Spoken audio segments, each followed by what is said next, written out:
Hey, it's Drew Bennett from Big Damn Kid, and I have issue number 28 of the Transformers from 1987. The price has gone up to $1, and we've got an issue here with Goldbug and Blaster. Yeah, Bumblebee is now Goldbug. As of the 4th issue of G.I. Joe and the Transformers. He decided he had upgrades and he looked better and he wanted a more dignified name, so he came up with Goldbug. Okay. Well, this issue we see the return of the mechanic, and as you can see here in this image, the mechanic is ripping off a giant radar dish, and he's got the power booster rod with him, which allows him to pick up things of great weight, and so he's there, and he takes that, puts it in an 18-wheeler. And then some military guys show up. They want him to, drop his weapons, but he doesn't. He has the cryogenic sprayer and the laser scalpel, and he zaps one of the cars, and he makes another one frozen. So he's still using Ratchet's surgical tools as if they are weapons. He's using now as his weapons the mechanic. Who we find out in this issue, his name is actually Nestor Forbes. And so we've got Goldbug and Blaster. They are on a stakeout at Forbes' garage, which is the mechanic's place. So we've got Goldbug hanging out with Blaster. Let's see, Grimlock sent him on this mission. And then we get these two goofballs come up, try to steal Bumblebee. One guy's name is Fuzzy, the other guy's name is Deadhead, and so those two guys, come over and they try to steal Bumblebee, but instead, for their trouble, Bumblebee just messes with him, opens the door, shuts it, opens the door, shuts it, until this guy picks up a rock, goes to throw it, Bumblebee takes off. It freaks out the two punks. They come running around a corner. They meet up with two of Portland's finest undercover detectives, Detective Altman and Detective Greco. So you got these two guys coming along. They're undercover because they got hats. So they're undercover PD. So the Autobots, their cover is blown. So they go back to the Ark, and when they go back to the Ark, they find their new leader, Grimlock. Okay, their new leader is Grimlock, and he's trying on a number of different crowns, because that's what happens when you become the leader of the Autobots. You get a crown like you're the king. Grimlock is so delusional. And it's 2017, and there are delusional leaders all over the place. Anyway, Grimlock is trying to decide what crown he wants the best here. And Bumblebee and Blaster tell him, that they couldn't find the mechanic. And he freaks out and he smashes a couple of the crowns. You failed. And he gives them kind of the backstory on Ratchet having them, he said Ratchet said this was the mechanic's headquarters, and then the mechanic stole this and this. So, he gives a little backstory of what happened in Transformers 26. So he says the mechanic must be punished, and he ordered Blaster and Bumblebee to find him. And he said, there were humans who were interfering with the surveillance, so he had to leave. And Grimlock's like, I didn't give you permission to leave. Why didn't you destroy the humans? Because he has really very little concern for humans, and he's the commander. Blaster says it's difficult enough to get the humans to trust us without trying to destroy them. And Grimlock says, "All right, you have new orders. Wheeljack is working on a way to locate the power booster rod, so they gotta wait around for that."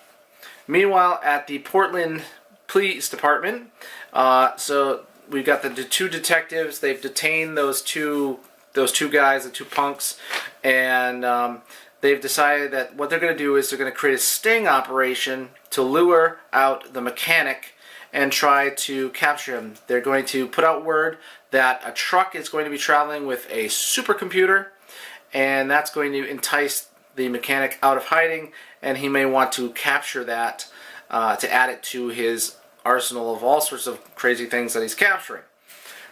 Speaking of the mechanic, we catch up with the mechanic again.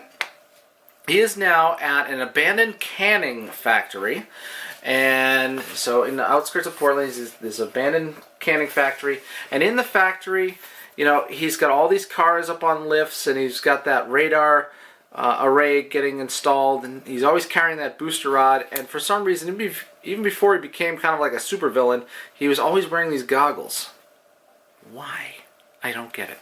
Anyway, so he shows this new guy. I think his name is Bigelow.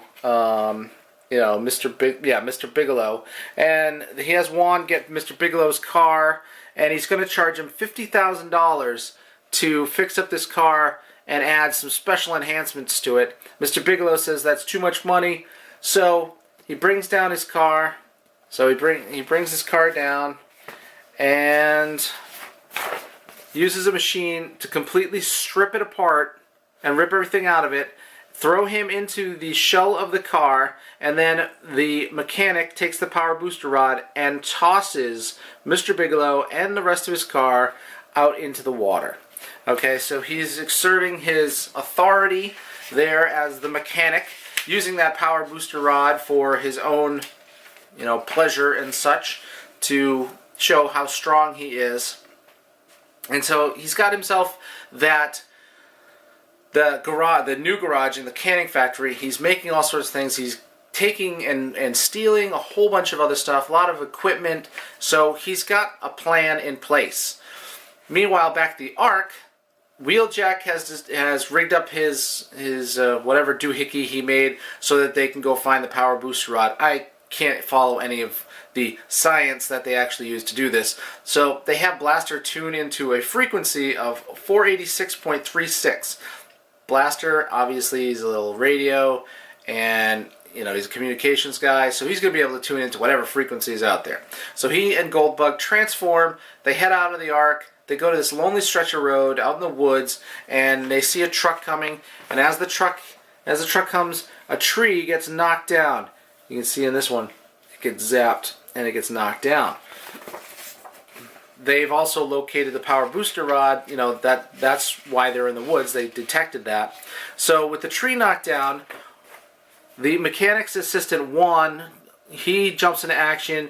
He tells these guys to get out of the truck. Then the mechanic goes to the back of the truck and he finds the supercomputer. Now, I got to read this to you because it's one of the most amazing supercomputers out there. He says, "How glorious! The reports were true. A 256,000 kilobyte 4max computer, the most powerful of its kind." I'm pretty sure that my phone is like millions of times better than that computer. But this was 1987, so there weren't that many great computers out there at the time. And this was the best of the deal. I mean, they shot people into space with computers that had less processing power than like your modern calculator. It's crazy. Anyway, the Blaster and Goldbug spring into action. They head out. The police and SWAT team are there to capture the mechanic. So as Blaster and Goldbug confront the mechanic, the police are coming. They feel that they're trapped. The police decide that the robots are now the primary target. The SWAT team gets out and they just start firing on Blaster and Bumblebee. The mechanic, he goes off to the side, grabs the tree that he knocked down, and with that one big tree, I mean it's an entire gigantic tree, he takes the power booster rod and knocks Blaster and Goldbug to the ground. He also sprays the ground with the cryogenic sprayer, and he hops into the truck and they drive away. So the mechanic gets away. Blaster tries to blast the truck with his electro scrambler so that the truck kind of would, you know, veer off the road, probably would crash, and that way they could capture the mechanic. But as he does that, one of the SWAT team with a bazooka blasts him in the arm. Okay, blasts his arm. Let's get that there. Blasts his arm, and he can't shoot. So Bumblebee and Blaster kind of make their way gingerly through the ice, transform, and chase after the mechanic. Whereas the police all, you know, they start to chase after. They end up in a big little, little cluster there on the ice, and they can't get anywhere. Meanwhile, the mechanic and Juan, they're all happy with themselves because they got away. Again. So, on the way out, Bumblebee gets shot in the tire, so he has Blaster has to stop, put a spare on him, hop back in, and they're going after the mechanic because they can still read where that power booster rod is. So they're following along, following the signal of the power booster rod. It just happens to be a few hours later, the same day that all of the gangsters and thugs that are in Portland are showing up to get their vehicles that the mechanic has made adjustments to. So here they all are at his cannery factory. They've installed the supercomputer, and using the supercomputer, let's see. He tells them, for $50,000, guaranteed for a year, or 12,000 miles, whatever comes first, and he's going to reveal exactly what he's done to the cars. Bumblebee drops off Blaster so that he can watch for anybody coming up behind him, and then Bumblebee continues on to the factory. As he gets to the factory, the mechanic, he flips the switch on this new supercomputer, and all of the cars that he's created now flip out with all sorts of weapons. They got machine guns, and they got missile launchers, and all these different things that he's done to these cars. And he can control the cars with that supercomputer, so remote control with that supercomputer. That's why he had to get the supercomputer. And he installed it awfully quickly, too. So outside, we've got Blaster. He's waiting to see if there's anybody coming up behind him. And he sees 2 helicopters coming in. Those have the SWAT team in them with Detective Greco. And at the same time, Juan sees that there are 2 helicopters coming in because they have that big radar dish that they stole. Because every Madman's secret lair has to have a radar dish because of aircraft that might be coming in to, capture him. Because he's that big time, I guess. Anyway, Blaster radios to Goldbug, tells him that the helicopters are coming, and Bumblebee tells him that there's a squadron of heavily armed vehicles inside, and it could be a problem for the humans, that we met earlier. If they're storming the building, they could all die. And so, Juan picks up a radio transmission. He must have heard the transmission from Bumblebee to Blaster. And now Blaster is there on the ground, and he sees the police coming up, and he has to make a decision. Now, despite what Grimlock has told him about, don't worry about the humans, destroy the humans, they're just in the way, they're puny and weak, Blaster has to make a decision here, and he decides that he is going to transform and reveal himself to the humans. The humans are ready to open fire. Blaster puts his electro scrambler down on the ground, tells them, okay, go ahead, shoot. And then he tells them that what they're walking into, they're going to get slaughtered. And so let's come up with a plan. We both want to take down the mechanic. We'll help you. So the humans, they have to think too. Because the humans, they said, Blaster says, if you go in that building by yourselves, he'll slaughter you, I guarantee it. But if we cooperate, we can avoid that. And the police says, Detective Greco says, my orders are to destroy robots like you. And Blaster says, my orders are to destroy humans like you. Some orders are not meant to be followed. And, Greco says, yeah, I know the type. So what's your plan? So they work together. Bumblebee, meanwhile, he's going to go and investigate. He goes in through an open door and quickly gets grabbed by a magnet, and now he's hanging around the top.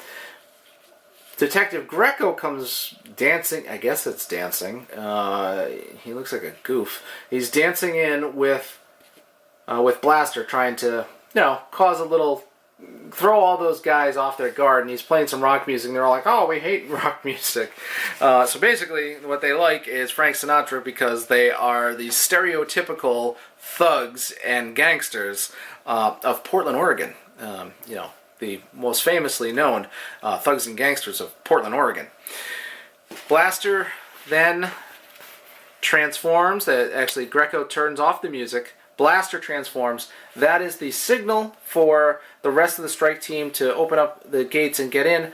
Blaster bathes the new vehicles in his electro scrambler waves so that they're not going to function properly when the mechanic decides that he's going to set everything in motion and he's going to attack the police. So he turns on his computer to set things in motion, but all the cars start attacking each other. Now, this was kind of a dangerous idea because Blaster can't tell exactly what his electro scrambler is going to do to anything. It's going to mess him up. So even though those police came in and all these guns and stuff are firing off, somebody's going to get hit by a stray bullet, maybe even one of the Transformers, one of the cops. He doesn't know what's going to happen there. It's kind of foolish and dangerous. So they come out of it unscathed. The police catch all of the thugs and gangsters, and Bumblebee looks like he's in trouble, but at the same time, the mechanic is not going to be undone. He takes a wreckage of a vehicle and throws it at the police. Blaster saves them by knocking it out of the way, and then Juan is going to start stripping Goldbug for parts. Did I say Bumblebee? I'm gonna get that wrong for a little bit. The whole Goldbug thing. The mechanic slips out the side and takes off. But as Juan is about to start stripping Goldbug for parts, Greco pulls up behind him and arrests him. So Greco and Altman, the two cops, talk with Blaster and Bumblebee, basically about some orders definitely shouldn't be followed, and some leaders too. And they talk about how they failed their mission. They didn't get the mechanic, and they're not going to go back to the Ark. The Ark is to the west, and they're heading off. The Ark is to the east, and they're heading off to the west. So Blaster and Goldbug are on their own adventure, and we will see what happens to them in the next couple issues.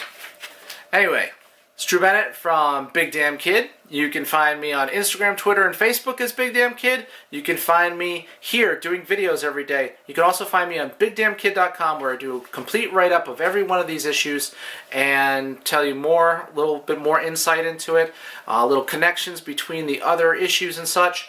And yeah, it's just generally those sort of things. Anyway, I appreciate it, and thanks for watching.